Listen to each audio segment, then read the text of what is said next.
Mga kamag-anak, nandito nga pala tayo sa maisa ng kapatid ko. Bali mamayang gabi nga, mga alas 7 o alas 8 ay sisimulan ng pitasin itong kanyang mais. So bali, 11 kilo mga kamag-anak yung tanim niyang Sweet Fortune ng Ramgo Seeds at mamayang gabi, haharbisin na itong unang 4 na kilo. So yung 11 kilo mga kamag-anak, hindi niya yun sabay-sabay itinanim. So ito mga kamag-anak, makikita nyo medyo malinis yung part na to dahil na-spray to ng Senposinate.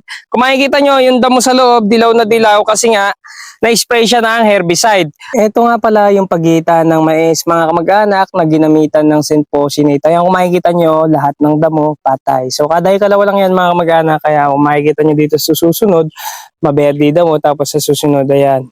So yung Senposinate, ulitin ko, dyan lang natin ginagamit sa pagitan. 10:43 nga mga kamag-anak nang pumunta tayo dito sa Ponduhan. Medyo late na nga tayong nakapunta mga kamag-anak kasi nga pagod na pagod din tayo at maghapon tayong naglalagay ng pataba sa ating mais. Nung mga oras na to mga kamag-anak ay namimitas pa yung mga kasamahan natin at marami pa ring hilahing mais. Pero hindi na tayo bumaba doon sa Tumana para mag-video kasi nga mga kamag-anak sumaglit lang tayo dito at umuwi rin tayo kaagad. Yun lang po muna. Paalam!